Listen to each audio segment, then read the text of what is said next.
All right, we're live. Well, hello, everyone. Welcome back to another episode of Persuasion by the Pint. I'm Jonathan Taylor, along with Sean McCool. Sean. Today, we're doing a Wednesday edition, pre-Thanksgiving, since many people everybody be in the festive, the Thanksgiving and the post-Thanksgiving. Friday, no one wants to listen to our podcast on a Friday afternoon. No one's going to tune into this. Well, so we're going to do it the day before. UK, I don't know. Do they do Thanksgiving over there? I know we got some UK listeners. Oh, that's true. That's true. And we got some Canadian people. The Canadians. So, So I didn't think about that, but who cares? We didn't want to do it on Friday. After a day of eating tomorrow, we may not feel like being on the show Friday anyway. Yeah, exactly. So, today we're going to do a random flight of persuasion goodness. So got some random topics. We're going to talk about, you've got some things that you're going to share on sales. I've got, we've got Friday is a first for the Black Friday game. NFL's doing their Black Friday game. And what's interesting, they're going to be doing some advertising during the middle of the game with QR codes. I mean, something completely new. Don't give it all away. Yeah. Okay. I'll stop there. Keep them guessing. I've got 4 words. Let me show you how to do a tease properly, Jonathan. I've got 4 words that can double your chance of your prospect saying yes during a sales call. Oof. I've got 4 words. I've got a special way that you can look at people to make them like you more. Okay. I've got a really good idea for our e-commerce friends, or even people who aren't e-commerce, but people who sell stuff. A great idea that you see every year, super common, but super effective. Little thing that they can do on their, especially if you've got blogs or Instagram followers or anything like that. Right. Then we're going to talk about the hammock effect in presentations, sales presentations, stage presentations, all that kind of stuff. And we'll talk about the Rainsberger pivot. Wow. Yeah. I mean, see your research source here. I mean, what's your go-to source there, Sean? Today it was Google. Okay. Yeah, and I just kept poking around until I found some stuff that I thought was interesting. A lot of the same stuff out there. 332 episodes in, it starts to get hard to find new stuff. So, of course, I think I found some good stuff that'll keep the people entertained. So, are you not entertained? Hopefully, those were strong enough teases that they'll stick around while we do our juvenile beer talk segment. Of course. That's the most important thing. Anything that we can come up with to surround our beer talk with. Yeah. It's time well spent. So exactly. Speaking of beer, what do you have over there in your neck of the woods? All right. So I've got one from Duclaw Brewing Company.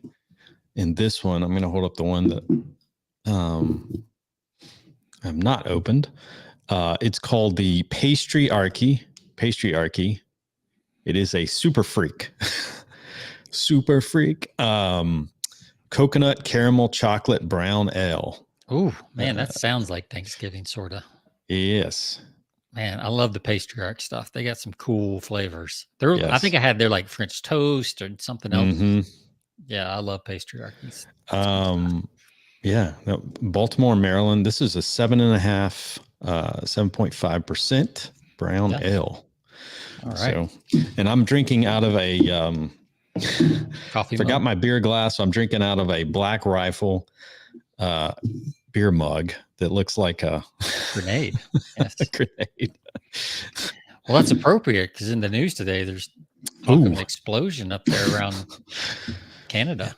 I saw that right before we got on. That was news. And then you bring a grenade to the show. Just bad timing. You're just trying to get us canceled. Cringe. Yeah. Yeah, I don't know what's going on up there. That's crazy. All right. So I've got from Burlington Beer Company, the Barista Double Coffee Porter. Barista is a double coffee porter aged on locally roasted coffee beans by our friends at Abracadabra Coffee Company in Woodstock, Vermont. We age this robust porter on more than 2 pounds of coffee per barrel for an intense character of freshly brewed coffee, complemented by malt flavors and aromas of dark chocolate, raisins, caramel, and vanilla. 7.3%. Available September through March, which is right now. And here's the I like that. Yeah, just very simple can with a little. Put the price on the back. Well, that's because it's a single. Yeah, it's a single. So, nice and dark. For a porter, it looks more like a stout to me. But yeah. So I don't know if it's double coffee or double porter, even though it's a double coffee porter. So I don't know. So, all right. Well, let's cheers it up now that you're back in the studio. Yeah, that's right. Back in the. Let's do it one more time. There we go.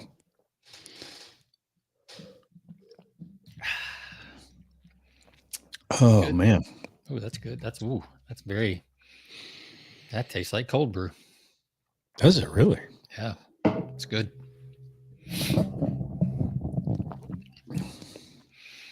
That's really good too. All right. On a scale of 1 to 5 pints, decimals optional. What do you give your Pastryarchy Grand Slam Rudy Fruity breakfast, whatever that was called? Pastryarchy should do a what's that called? Co-branding with IHOP and do like the Rudy Tooty Fresh and Fruity beer. Oh yeah, that would be right up their alley. So you seem to be hesitating on the trying to figure it out. It's really hard. It's I go 4.8. It's good. Oh wow, it's really good. I thought you were. I was like going the other end. This was really good. Oh, see, because usually you go, oh man, that's good right when you taste it, but you kind of held back this time, keeping me guessing. I like it. I was deciding, do I want to give this one the magic number, a perfect score? Yeah, but yeah. I think could have gone 4.9, but whatever. All right. So I'm going to do a 4.5 on this. It is, if you picked up this can Barista Double Coffee Porter, it is exactly that. Like it would not disappoint at all. It tastes very much like cold brew. It's got a very strong coffee taste. So if you like coffee porters, it's perfect. But I'll give it, just as a beer in general, I'll give it a 4.5. Okay. But if you wanted a coffee, it'd be a 5 out of 5 for I want a coffee porter. So it's that good of a coffee porter. So that's my kind of beer right there. Yeah. I love the fact, and I mean, you're right. There's no head whatsoever when you poured that thing. So yeah, no, it's very, very light. It's a big can too. So it's like didn't fill up my glass even, or it overfilled my glass, I should say. Which is always nice. By the way, I love your specs, man. Oh yeah, thank you. I got my contacts in today, so I have to wear my reading glasses because I can't see the computer. So very cool. You haven't hit that yet. You're still too young for that. Fight it, man. Fight it. I wear. I was wearing reading glasses for a while there, and I went with like these monovision contacts, so I can. Yeah, that's probably my next move. I can actually look down and read. Yeah, cool. So I've been wondering if those contacts worked. So they do. Cool. They do. It takes maybe a half a day to get used to. But man, I couldn't do without them right now. Yeah. So that's the old people segment on the podcast. So beer and we'll move on to the glasses. We'll move on to the more interesting stuff for our younger listeners. It's coming for you. That's right. Man, time spares no one. So, all right. Well, let's jump in. Like, where do you want to start? We've got the. I'm interested to learn about some of the things you mentioned. Okay. I'll mention real quick on Friday. I think this is interesting. So I was looking at the news. Because I'm always fascinated what's going on. I don't think does anybody really go to Black Friday sales in person anymore? I don't know. I think a lot of people do, but I don't. I guess maybe it's like a tradition for some people, but I'm more interested in kind of what a lot of the online retailers are doing. But I did notice that, this year we're having the Black Friday. There's actually a Black Friday NFL game. Right. And unfortunately it's the Dolphins and the Jets. The lowly Jets are playing, but I saw a clip from is this going to be on Prime? Yeah, it's going to be on Amazon Prime. Okay. And so during the game, what they're going to be doing is featuring, there you go. They're going to have ads pop up during kind of more of a subtle, I think, display where during the game, they'll have QR codes attached to or down below the screen that you can, special deals that you can just hold your phone up to during the game. And so that's interesting because there's two things about this. They're going to obviously the people that tune into it, there's going to be some opportunities for retargeting, I'm sure. So that'll be interesting because I guess they would know if your Amazon account would know if you're watching, right? That's right. Absolutely. You have to log in. I think it's kind of brilliant because it's just a way of like keeping, like Amazon is just so brilliant at this. It just, I think they were thinking long ahead when they started doing deals with the NFL to host games on there. And I think this is just one more way that this is all played out. They've been doing NFL games on Amazon, but now they've got the Black Friday game the day after Thanksgiving. Everybody traditionally looks at it maybe a Thanksgiving game. On Thursday, but then now they've got games on Friday. And which I think is brilliant because there's a lot of people, if you're not into the shopping, then you're probably sitting around on Friday, not, That's right. There's a lot of dead time on that day if you're not shopping. Even if you are shopping, you typically do it early, and then by the afternoon, everybody's twiddling their thumbs looking for something to do. That's right. And so most will be kind of, even if you're not completely tuned into the game or watching the game, it's for a lot of people, it's like background noise when people are in the house, but they're going to use this as an opportunity to, I'll be interested to see some of the, I don't know how much you can see some of the stats on, or some of the statistics of people or the viewership, on that particular game. And, but they're going to use this to their advantage for sure. And it's a free for all. It's not just for Prime members too. So that's the other thing. You would have to have the app, I guess, right, on your smart TV or something, or is it? Yep. Because it's not co-listed with some like NBC or Fox or anybody. No, I think you have to be watching it through the Amazon platform. Whether it's through the website or through. Yeah, which most people have a smart TV now. Can get that and probably already have it downloaded if they watch NFL at all. So So unlike the Thursday night game is that's only available for Amazon Prime members. But I find it interesting that they made this a free for all on Friday because, going back to just how forward thinking, they're going to make this available to everyone, but they're going to use this to their advantage from an advertising standpoint. So, one thing that not many people realize, I learned this when I was writing copy for a company, and they spend a lot of money on advertising. So they got approached by Amazon. Amazon owns a huge network similar to Google of off Amazon ad space. Yeah. It rivals what Google's, all the platforms that Google can put ads on. So banner ads, all kinds of stuff. So they have a huge footprint for ads. If you're looking for a third or fourth, ad place to put ads. Yeah. You have to do a little digging, but you can find, and they don't advertise it a lot because they tend to go after bigger advertisers. Like you have to be spending a certain amount. I don't think you have to be, but that's who they go after, is people who are already spending, 30, 40, 50,000 a month. And they want to allocate some of that money to, or more towards their platforms. So Amazon's advertising game is a lot bigger, I think, than most people realize. Like they're not just advertising their own stuff. They've got a whole network. So it'd be interesting to see if like some of those brands who use their platform are the ones that are going to be featured in those specials, or if it's going to be just sent to the traditional Amazon store that we're familiar with. That'll be interesting to see. Yeah, it says what I'm reading here. It says they'll start the game is at 3:00 on Friday. They're going to start the pregame a little early, like around I think 1:30, 2:00. And they'll be celebrating various deals throughout the day, specifically for viewers. So these will be exclusive deals you're not going to be able to find anywhere else except for the viewers of that particular game. Okay. So, wow. And they'll be dropping these deals via QR code. People can instantly scan that code and benefit and shop from their couch while they're watching the game. Talk about the urgency, right? I imagine those are time limited deals as well. That's right. Absolutely.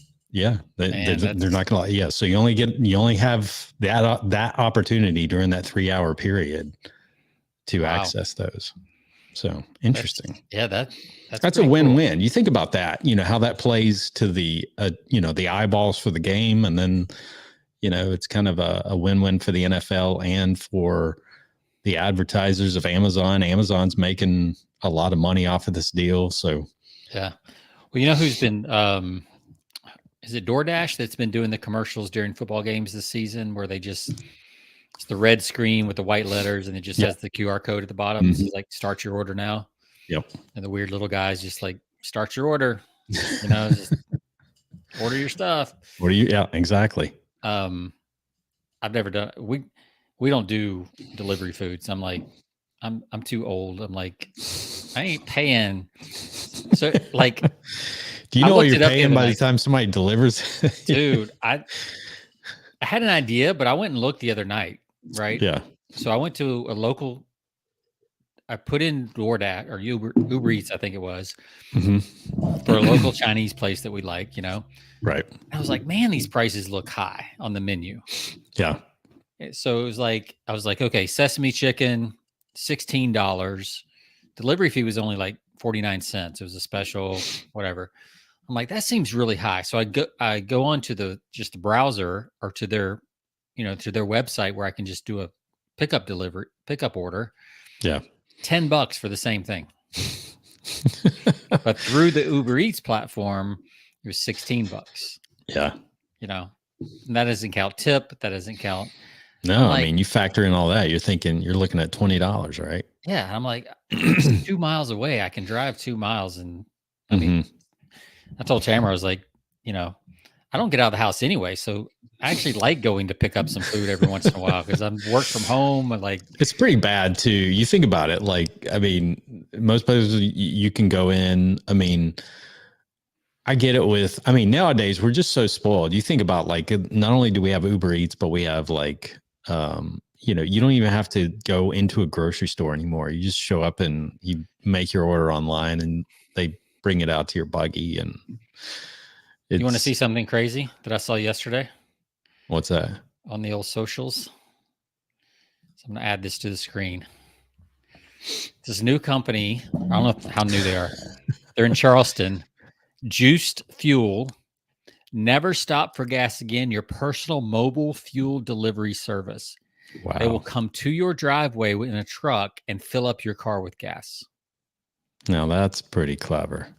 So you do not have to worry about stopping on the way to work to get your gas. They will actually deliver your gas for you. And you just schedule your fuel delivery. Wow. It's like $24 a month plus the cost of gas. And again, I don't know if they mark up the gas. It didn't really say. I didn't get into that. And you can make a business out of anything these days. Yeah, you can. I mean, that's amazing. That's crazy. That would save me a ton of money because typically if I stop and get gas, I'm walking into the gas station and spending who knows how much on. That's true.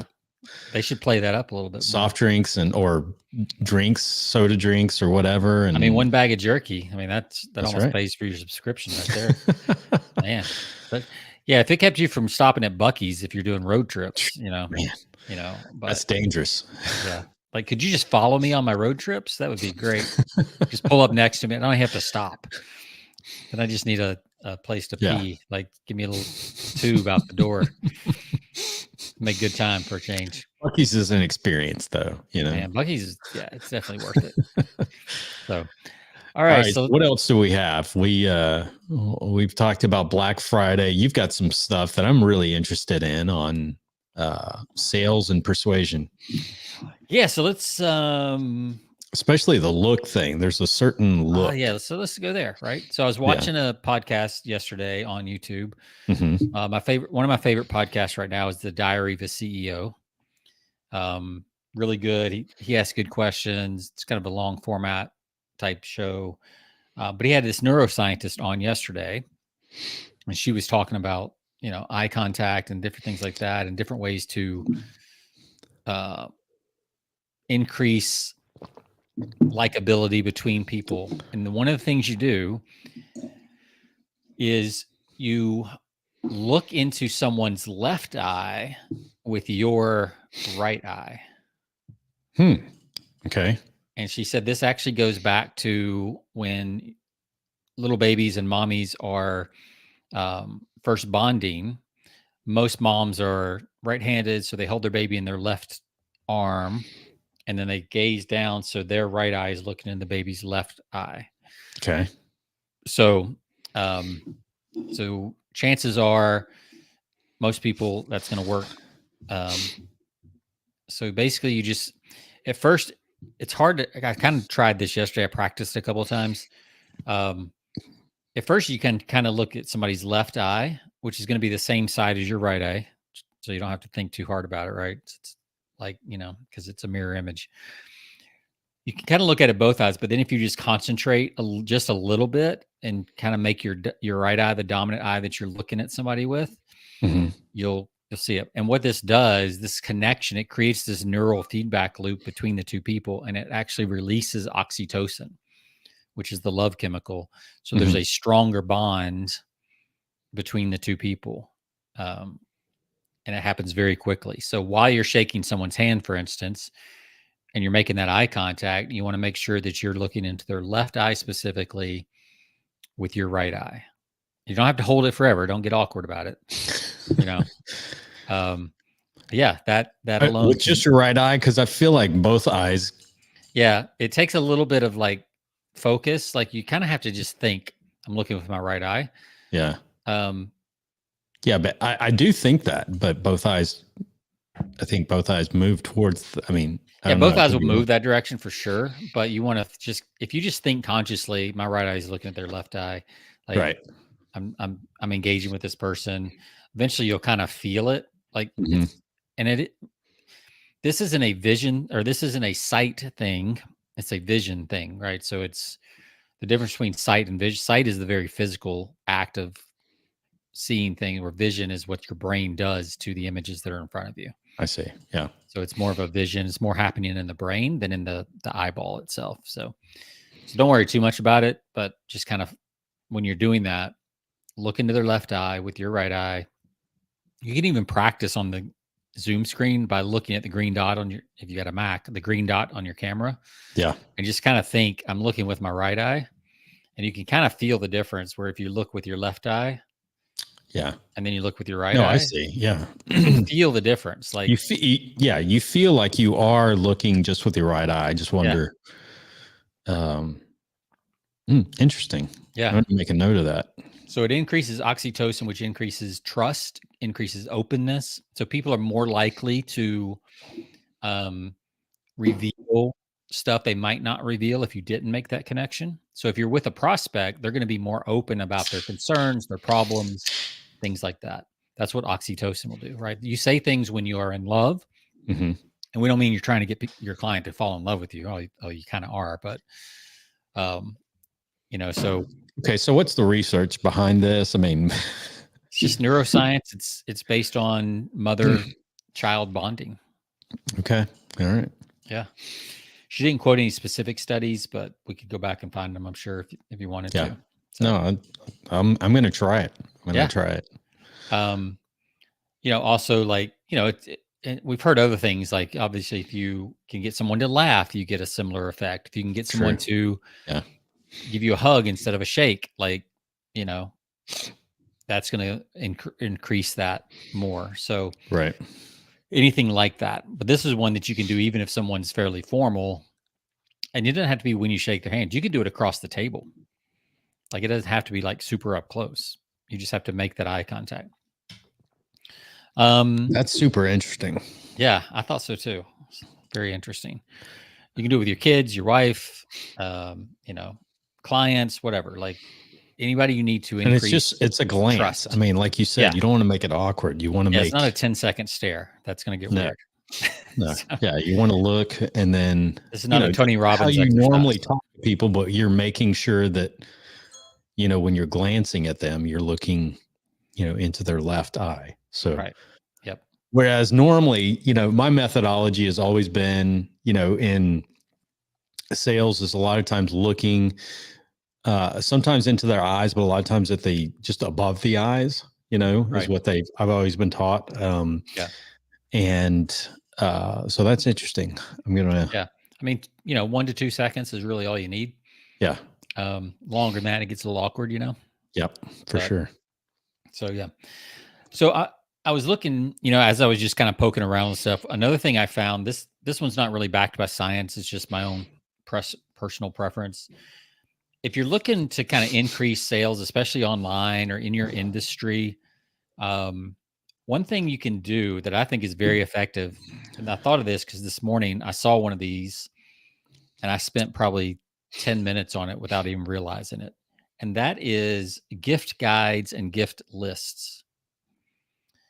So here's 25, best gifts for dad under $50.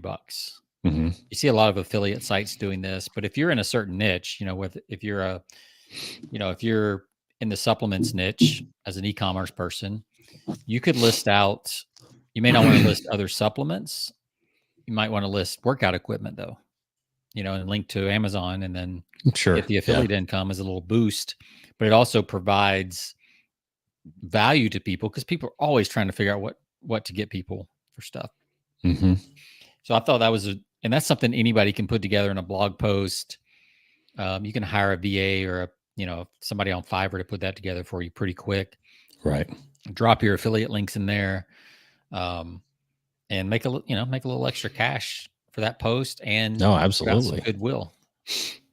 Let's say you work with realtors, right? You just 25 best gifts for the other realtors in your office, or buyers, for your buyers. Real estate agents can give to their, that's a year round one you could do. You could 25 best housewarming gifts for realtors to give their clients.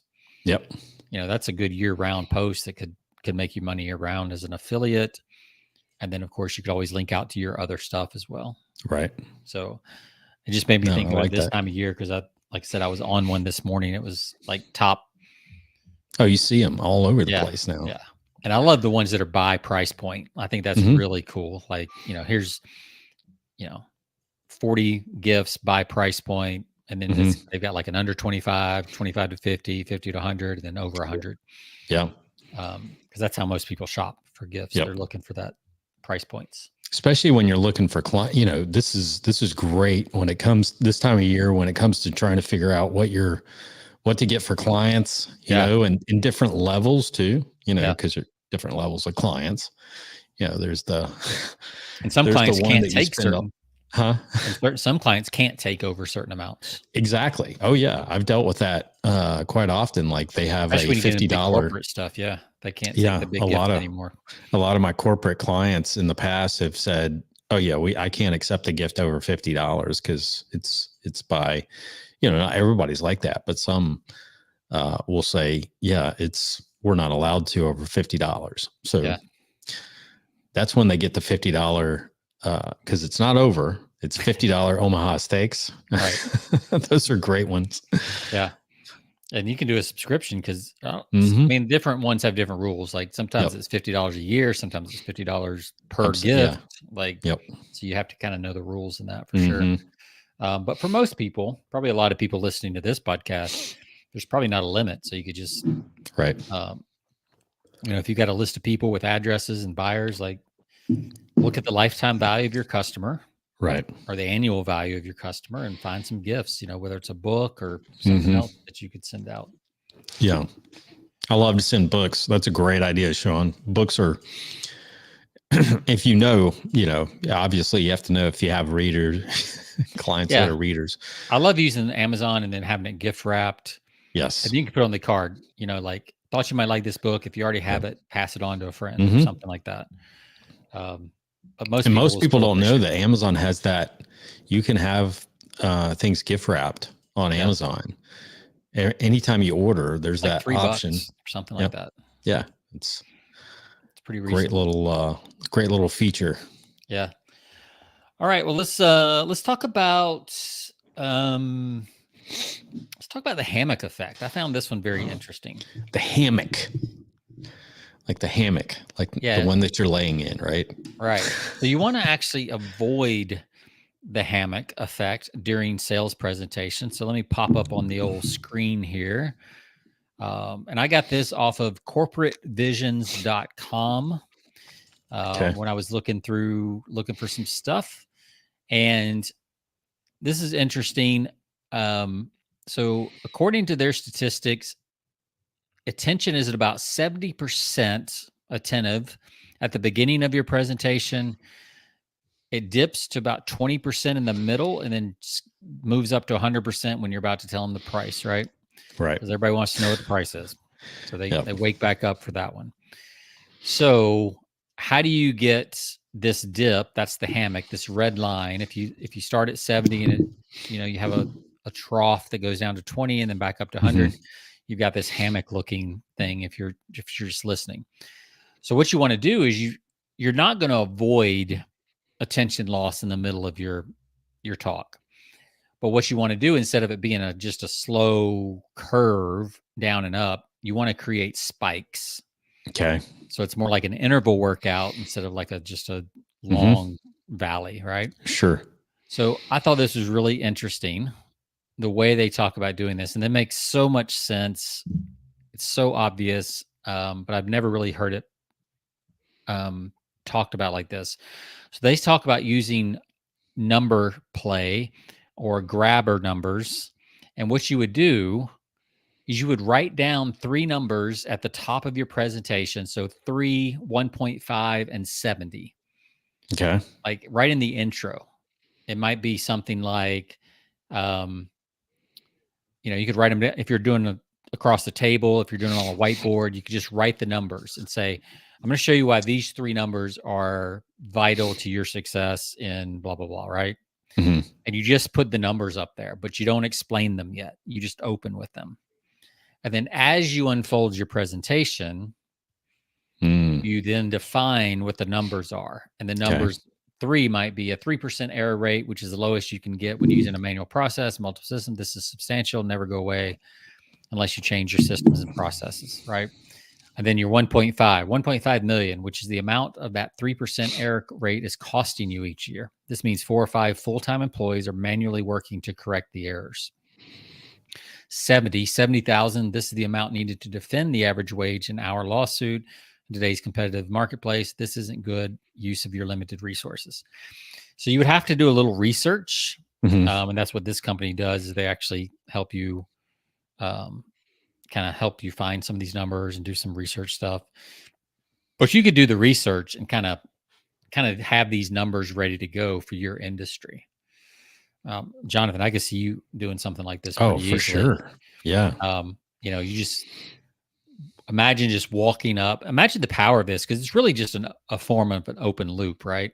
You're just getting them to stick around, and they want to know, because the brain it can't stand a riddle. Like, it needs to know the answer to a riddle. And because there's curiosity effect right there. Yeah, I mean, you're like, okay, so he just threw out these numbers. I want to know. Yeah, and you're spreading out over the presentation so that it's not all at the end.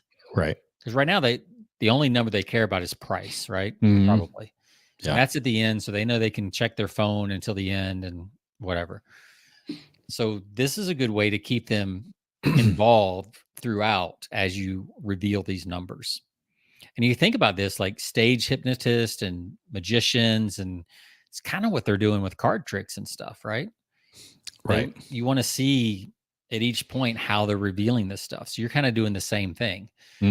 But I mean, I could see you going into a boardroom or even on a Zoom call, you pull up the whiteboard and you just you just walk up, not say a word, just write these numbers real big down, and then sit down. And then just, put your lines between them maybe. Yep.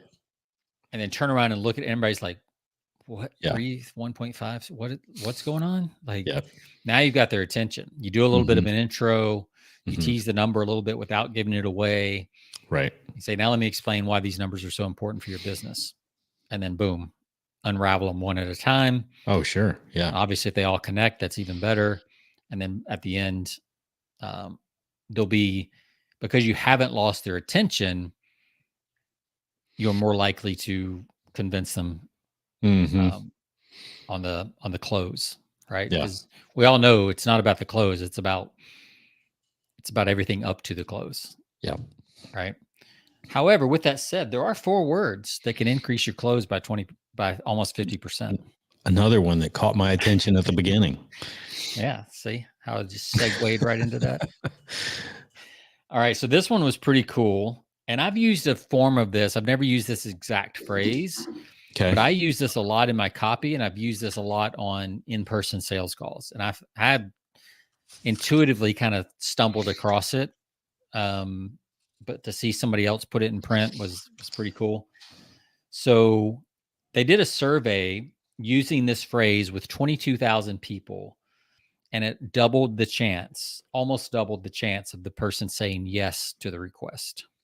Okay. So it's not the word because, right? We've seen that one before. Oh, yeah. It's not that, because that's one word. This is 4 words. So here's the phrase. What do you think it is, Jonathan? You would use it near the close or at the close.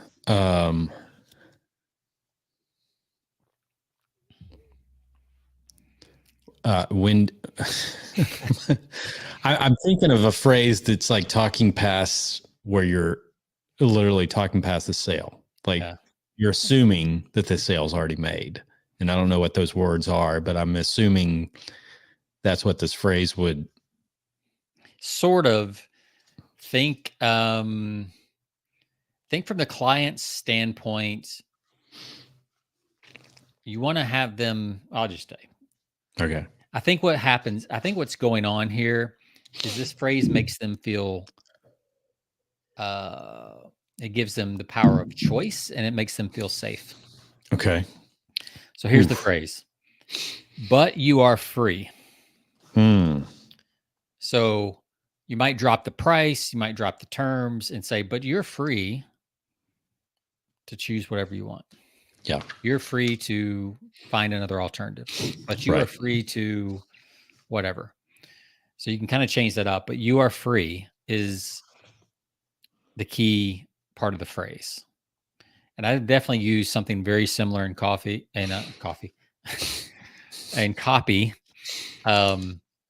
where I'll say something like, at this point, this is where I ask you to make a decision one way or the other, but truth is I can't force you to make a decision. I can't jump through the computer screen and make you click the buy button. Yeah. That's up to you. And even if I could, I wouldn't, because that wouldn't be fair to you. This has to be your choice, your decision. So that's typically something I've worked into copy more and more lately. And I found it does definitely help. Because it gives just people that little bit of relief and reminds them that they are in control. Yeah. And that they can. And I've done this on Zoom calls when I close sales. I'm like, look, at this point, it's your choice. And I'll literally throw my hands up like I'm doing right now if you were watching video. I'll literally throw up both hands next to my side, be like, look, at this point, it's out of my control. It's your choice. I can't jump through the Zoom here and make you say yes or make you fill out the order form, right? So you're 100% in control here. If I've done my job and you want it, great. If not, that's your choice. Yeah. So Jonathan, how would you like to proceed? Yeah. And so that, to me, that's like the takeaway. Yeah, exactly. It's almost like a takeaway close. Similar, yes. to where you almost, you put the impression that you almost don't need the business, or you don't need that sale. And you don't need any given sale. Like once you really understand that as a salesperson or anybody who sells to a client or customer, if you can really understand that you don't need any given client, you would like it, be nice, but chances are you'll survive without it. Yeah. Chances are very high that you'll survive without it. You may not feel like it in the moment. You may really need the commission or whatever. But the truth is you'll figure out a way. That's right. To survive if they say no. And if you can get that through your head, it really helps increase your sales rate because you lose that commission breath. Yeah, exactly. No, that's good. I like that. And I've used that to some degree, to some variation. You're free to, because I've always used it in presentations. You're free to research, do your own research and find out, because you want to, people are very knowledgeable today, and people have access to the internet. They have access to all sorts of data. So, typically when you reinforce a presentation or a sales presentation you're free to, check it out yourself, do your own research, call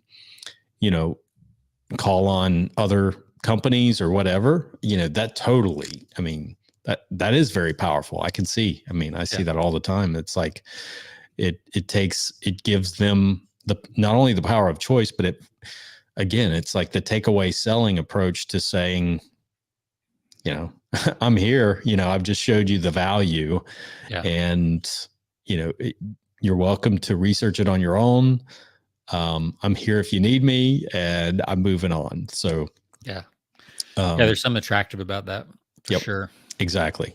Yep. It goes back to one of my all-time favorite books, Sean, in sales. I've got a list of 5, like the top 5 best books in the field of selling.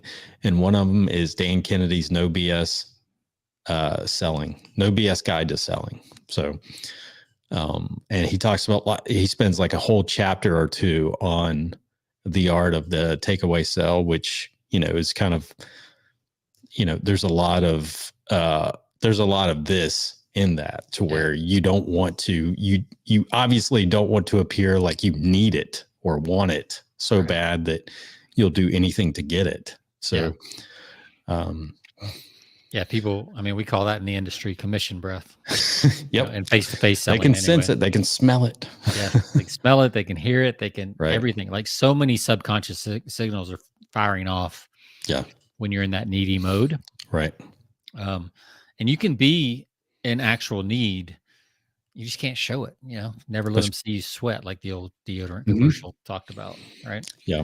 But if you really can do the mental rewiring that you don't actually need it, right, that you want it, but you don't need it, that's a big shift. And that's usually the shift I think the best salespeople have to make at some point. Like they get it, because you are going to get more no's than yeses. If you're not selling either high enough or you're not talking to enough people. Sure. One of the two. Yep. All right. So let's go with this kind of negative, positive gap idea that this can be used in copy. This can also be used face-to-face. And this is from a group I'm in on Facebook called Nothing Held Back. I told you about. This is a great group. If you're in sales, if you write copy, if you have your own products, there's 27,000 members in this group. You have to apply to get in, but it's a great group to be in. Very knowledgeable people, and the founder of the group, Alan Sultanic,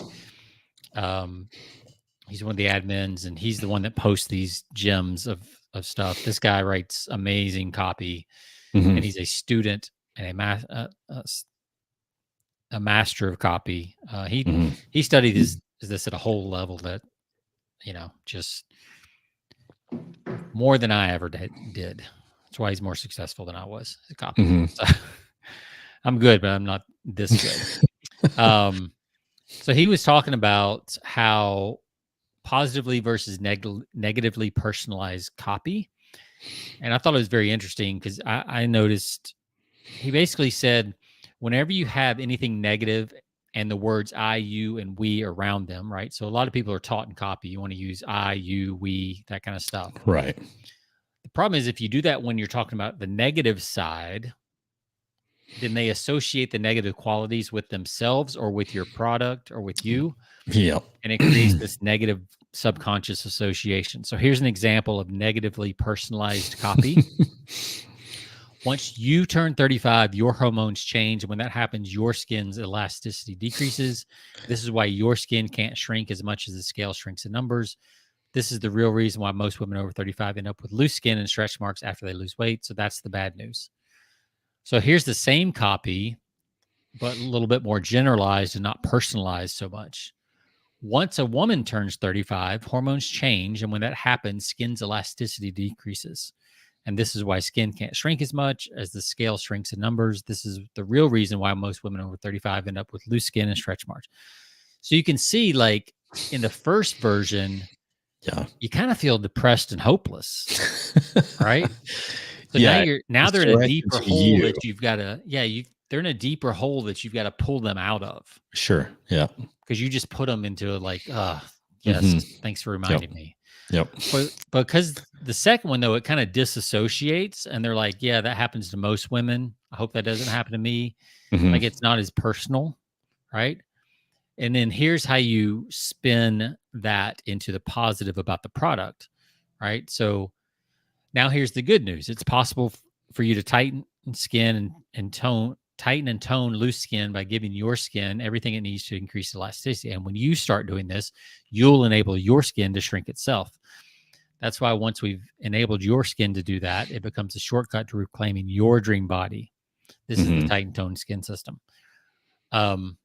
So it's subtle, but it's really powerful.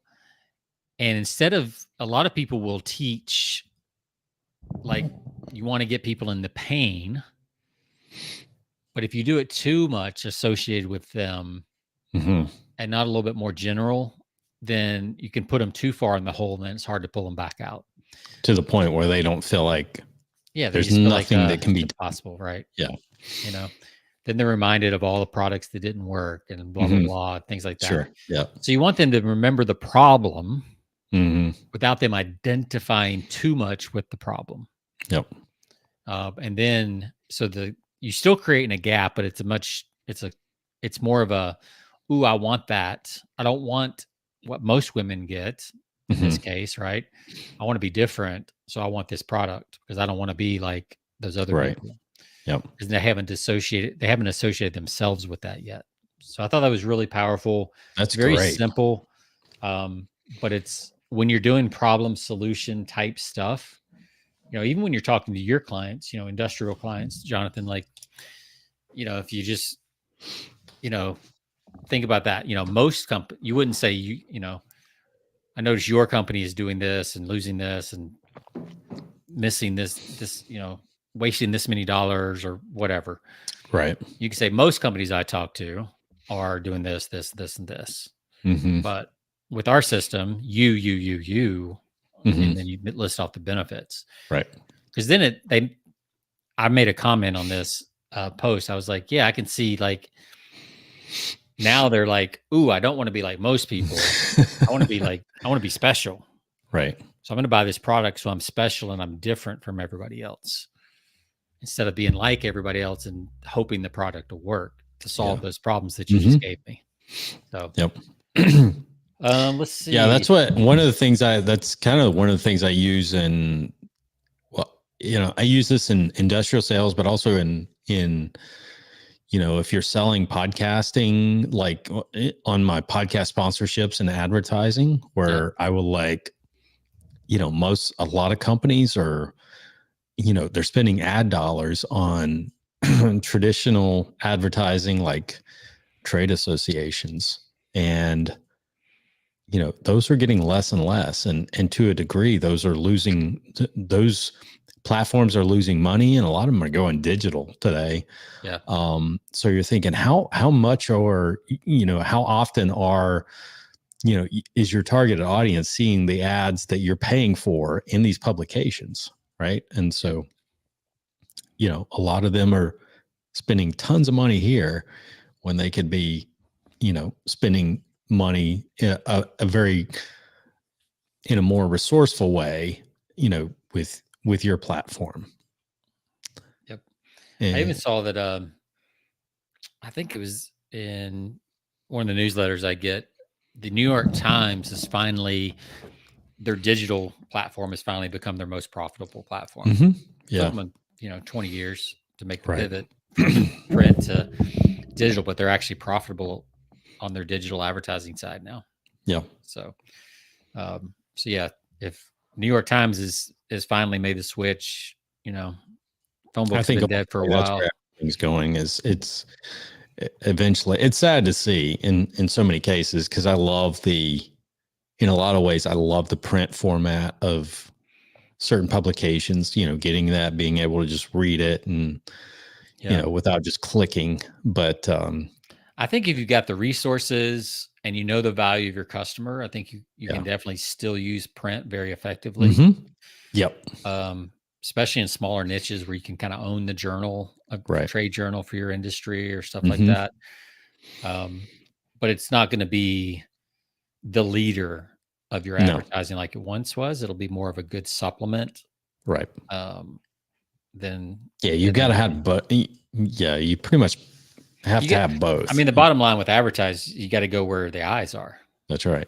Yep. You know, I mean, you wouldn't put a billboard up, you know, in West Texas probably for your right.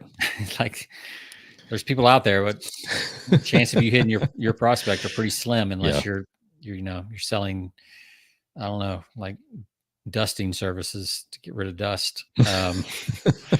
That's about all that's out there. Right. So the final thing I had was the Ransberger pivot. And I'd never heard it called this, but this is something that a lot of really good debaters will use, but you could also use it in sales. And it's a process.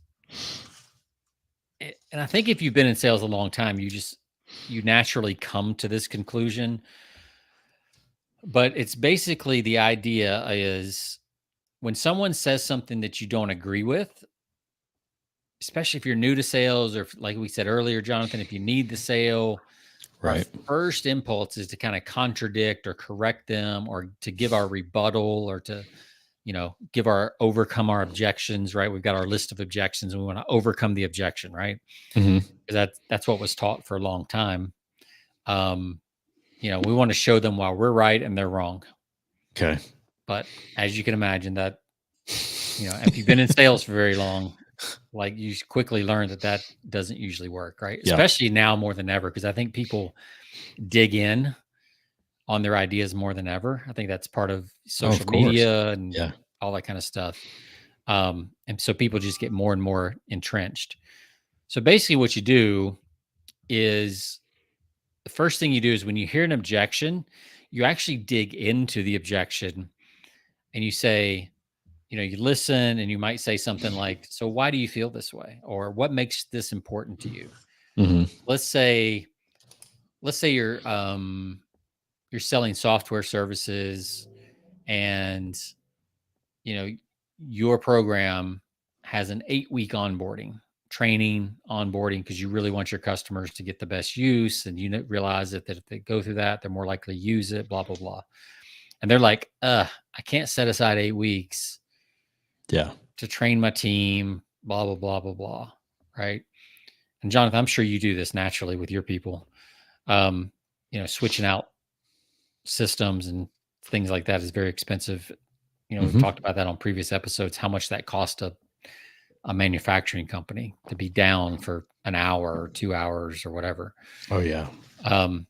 So you ask them, you just kind of lean into it. Like, what is it about 8 weeks of taking your people through a training program that, you know, that worries you? And you get genuinely curious and you get on their side. And instead of talking about your product, you make the rest of the presentation about their objection. And you get on their team, on their side of the table, so to speak, and you help them basically figure out the the thing. So the step one is you listen and you ask, Stephen Covey would say you seek first to understand, right? So you find out what's really going on. And then step two is you you find something to agree with. You might say something like, it's clear to me that we both believe, employee time is very valuable, and you've got employees here for a very specific reason, and adding something else to their schedule, like training on new software, doesn't seem to make sense. Right. So I would basically just restate their concern, and I would agree with them. Sure. So that they feel, and then step 2B is you admit that you misunderstood their need. And this takes a little, you got to swallow your pride a little bit. But you can say something like, I apologize. I didn't realize how important this was to you. That's my mistake. And that will let them know that you listened, that you understand. That's tough for some people. Yeah. But you can see the vulnerability in it and how that would, would really let people know that you're getting what they say. Right. Yeah. And then 3, you just kind of follow up with, you kind of just have to, you should already have this, and you kind of already know your objections with most people. Right. So you're just putting a couple of steps in before you answer the objection with what typically works, so that they'll be more bought into when you overcome the objection. Mm-hmm. So in this case, you might say, we found that if you give us 1 hour per employee per week for 8 weeks, that it increases productivity by 42% in the following 8 weeks. Or whatever your numbers are. Right. Right. And then they're going to be like, oh, so, in 1 quarter, basically you'll have all your employees' time back, plus you'll be on the positive side, and they'll be even more productive for the remaining 3 quarters of the year and every year thereafter. I totally made those numbers up, but that's, you would have your own data to kind of plug in there. Sure. What is this? There's Ransberger pivot is what? It's called the Ransberger pivot. Okay. RANSBERGER pivot. Okay. It's very like, like I said, Stephen Covey, seek first to understand, then to be understood. Right. I mean, that's a big part of it. A couple other quotes in this article that I was reading. One of the most sincere forms of respect is actually listening to what another person has to say. Mm-hmm. Let's see. One of the other quotes that I thought was good. When we were most successful, it was because we were trying to find what was right, not to be right. Oh, that's good. Yeah, that's a good quote. So you want to find out what's right for your client, and not just to be right. Yep. And Jonathan, like if you force something just to make the sale, that never works out in the long run. Like, no, it's either pay the price on the back end. Yeah. It's a service nightmare. It's like, that's right. Messes up your reputation, like all that kind of stuff. It's a quick fix, referencing like Stephen Covey, talking about the, seek first to understand. He also talks about the, everyone who tries for the quick fix, to cut corners, to get the sale, to achieve your objective. Sometimes the quick fix, most of the time, the quick fix is that's the worst approach. You've got to dig deep. He talks about win-win versus win-lose. Mm-hmm. That's a book, man. If our listeners haven't, I know we have a lot of younger listeners too, and just that book stands the test of time. If you've not read 7 Habits of Highly Principles Effective are People, amazing. Yeah. It really is still, I think, one of the best books ever written. I was telling somebody this week, in fact, Sean, that like Cialdini, the Principles of Influence, and I never get that title correct. So it's like Influence, the Six Principles of Persuasion, or either it's Persuasion, the Six Principles of Influence, one of the two. I think it's Influence is the Influence, actual okay. title. It's funny that I always mess that up. And that book and the 7 Habits are the 2 books that I try to, go back to on a regular basis, listen to, if not like all the way through, at least parts of the book, year in and year out. Yeah. Now you can, you can get the Cliff Notes version, summary versions of those pretty easily. Yep. They've been around so long, but yeah, I agree. I think those are 2 that you could reread annually, and get something new every time. I'm actually thinking right now, because I've just noticed a lot of people posting books that I've read before, in my friends groups. Yep. And I'm like, man, I read that, but I'm a different person now. Like, yeah, I think I need to go read. Like, I feel like 2024 is going to be a year of rereading a lot of books.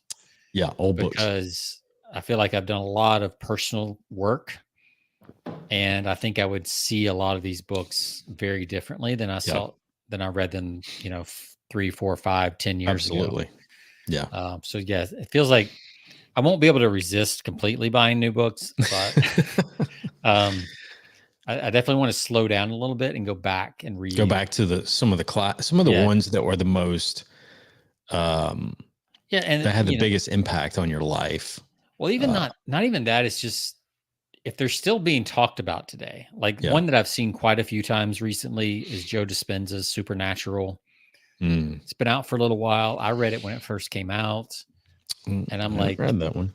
I'm like, yeah, I need to go back and read that, because I see the world very differently now than I did then. Especially in the more, I don't know if it's personal development. I don't know where that falls under, that kind of stuff, but right. Just a lot of those books that have definitely shaped my worldview. I just need to go back and reread. So that's what I'm thinking about for 2024, is going back and rereading both classics. And just when I see somebody recommend a book and I've already read it, not dismiss it, be like, okay, maybe I should go back and reread that. I'm telling you, like 7 Habits, you go through that book, and every time, even if you've already read it, if you've read it 2 or 3 times, prior, you always seem to pick up something. Right. Because you're reading it from you're a different person when you're reading it. Yeah. You're at a different place in life, for sure. Maybe you're managing people differently. Maybe you have teenagers instead of little toddlers, whatever. Like it grows with you. And that's the sign of, I think, of a classic book and he talks about that in the introduction of the book. Like, this is principles based, not tactics based. Yeah, that's right. And a lot of stuff that we read is tactics based. So I would go, so that's probably how I would define whether or not to reread, is if I think it's more of a principles based book, then I would reread it again. If it's tactics, maybe not. That's one of those you kind of maybe skim, but like the fundamental principles, those stand the test of time, for sure. 7 Habits, Cialdini, Psycho-Cybernetics. That's another one. Another good one. Yeah. Very good. Any ones that even some of the ones that, Think and Grow Rich and As a Man Thinketh, and, some of these that just keep showing up in conversations. Sure. I mean, there's a reason they keep showing up. Yeah. And if you've read it once, even twice, 2 or 3 times, like, just keep reading them. I got to mention, Sean, our previous guest, Carlos Alvarenga. Yes. I did get his book. His book came in Monday. Nice. The Rules of Persuasion. So, we had him on. I do think that's going to be a new classic.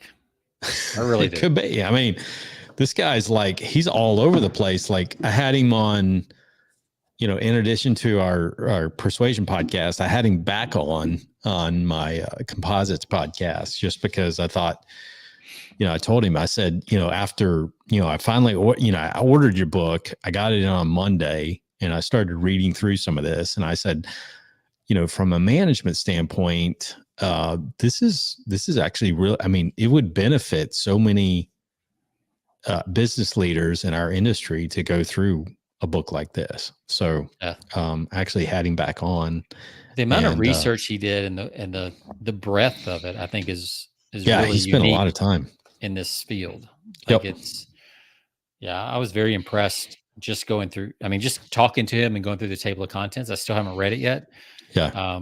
But it's definitely on my list. That is a new book. I guess I need to buy it in right now instead of 2024. I got to stock up on all my new books in the next month. Yeah, it's good. It's worth. I've gone through the first couple of chapters and the introduction, and it's worth the time. Yeah. He gets into some. I love some of the examples. Pages, right? It's long. What's that? It's 300 plus pages. Oh yeah. It's like super thick, and he uses. It's funny that he uses some of the. He goes into Aristotelian logic, but he also pulls from, some of the people that, some of the great leaders throughout history, that we've talked about, Lincoln and JFK, some of their speeches, and, what are some of the elements of persuasion that they, that they emulated, charisma, the character, and then how they played on the emotion. And then, just talking about, how, it's used today in so many, technology, social media, all of that stuff. So have you clicked through any of the QR codes? I have not. Yeah. Nope. So he said he's got like 40 different QR codes in there to click through to examples like videos and. Yep. I've seen some of those. Mm-hmm. Just to bring he references just to bring the episode full circle, talking about QR codes. Yeah. He's got links to,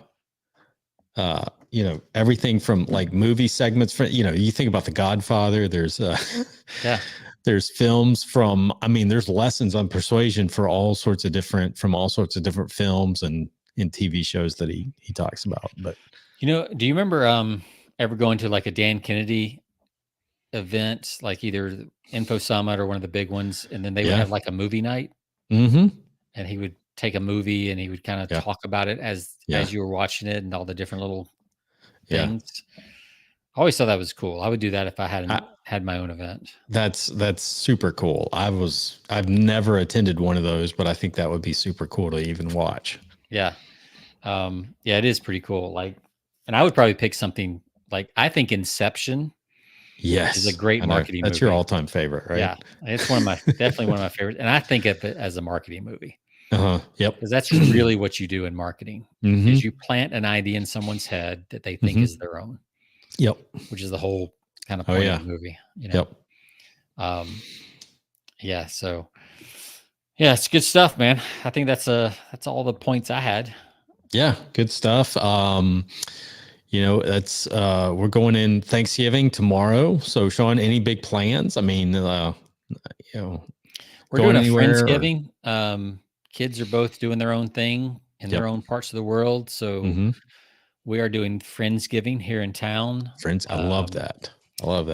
And Tamara is right now, as we speak, Jonathan, there is a big dish of apples that are marinating in hot Scotch whiskey, which is butterscotch with a little bit of spice to it. Called hot Scotch. It's from Iron Wolf Distillery here locally. So we'll have a whiskey flavored apple pie to take tomorrow. So outstanding. Outstanding. Yeah. By the way, I was going to send you that. I don't think I pulled it up on. I don't think I sent it to you, but so there was a statistic between pecan pie, apple pie, and pumpkin pie. Oof. Which is the favorite for Thanksgiving? I'm going to say that probably I would vote for pecan pie, but I think that pumpkin pie probably wins that contest. Yes. So pumpkin reigns supreme for America's Thanksgiving meal. Look at pecan pie. You got to be kidding, man. Only Mississippi and Alabama? I mean, what is Georgia and Tennessee doing there? I don't know, man. They're like they're falling behind. You got to keep the most people happy. And the green is apple pie. So we're breaking the trend. We're going with apple pie tomorrow. Yeah. But this is based on, cherry chocolate, sweet potato. They didn't even make the cut. Top 3 Thanksgiving pies according to a YouGov poll. Pumpkin with 23% of the vote, pecan with 14%, and apple with 12%. Yeah. So I love apple pie, but I always consider apple pie more of a spring summer dessert than a I think it's more. I even see it more at Christmas because you can put the right spices on it. It kind of gets Christmassy a little bit. Yeah. But I love apple pie. HEB makes an incredible apple pie, and I get like every once in a while, I'll just get a half an apple pie from the bakery and have it with some vanilla ice cream. Put a little ice cream on that, man. Oh man. Anytime in the fall, like it's funny for me, it's more of a fall thing, but it's year round for me. Let's be honest. Yeah. Well, that's why I love it during the summer, because I put I don't eat a lot of ice cream during the fall and winter, but man, I'll throw some ice cream on that apple pie and so good. I mean, I'm year round on ice cream. That's just if there's not ice cream in the freezer, then life is just something's wrong. Something is wrong. We're in bad shape if there's no ice cream in the freezer. Well, I need the recipe on this this pie that she's making. What did you call it? Scotch? It's called hot scotch. Scotch. Iron Wolf Distillery. Okay. I might have to put that on your Christmas list. Yeah, I would love. Did I send you some Iron Wolf before? I don't think so. Yeah, it's Iron Wolf. Let's see. It's Our Spirits Hot Scotch. Okay. The hot scotch is butterscotch whiskey with a blend of Texas peppers for a back-end heat, a unique sweet and spicy favorite. So we'll see. Oh man, I got to put that on the list. Yeah, that is. I think they have it at most of the Total Wines. I think they now ship nationwide. Mm-hmm. But yeah, if you can find hot scotch, Iron Wolf Distillery, and it's really good. It's just what it says. It's a little sweet like butterscotch, but then it's got a little kick on the back end with some Texas peppers. Man, that's a good. If you're going to get a flavored, that's a good flavored to get for sure. So got a little silver rating there. Yeah. That's a good distillery here in town. So, all right, man. Well, I guess that's a wrap. Yeah. Hope everyone, all of our listeners, hope you all have a wonderful Thanksgiving. Enjoy the time of food, fellowship, family, little football in between. And Sean, we look forward to shopping, of course. Online shopping. I'm not going anywhere. Yeah. But yeah, those Amazon Friday or Black Friday sales as you're watching that NFL game, I'm going to tune in. I have no interest, Sean, in that game whatsoever, but I'm fascinated by how I'm fascinated by that game and how that's going to look. So I'm going to check it out. So what are the odds in Vegas that Jonathan buys something off one of the ads and QR codes? It's possible. Especially if they throw a golf club up there. Unless I'm falling asleep, as the Jets are getting drilled by the Dolphins, I guess maybe. Yeah. Then nothing will happen. But to all of our listeners, hope you have a wonderful Thanksgiving. You can find us on all of your platforms, Stitcher Radio, Spotify, iHeart, you name it, persuasionbythepint.com. Sean, look forward to being back on next week. Hope you have a great weekend. All right. See ya.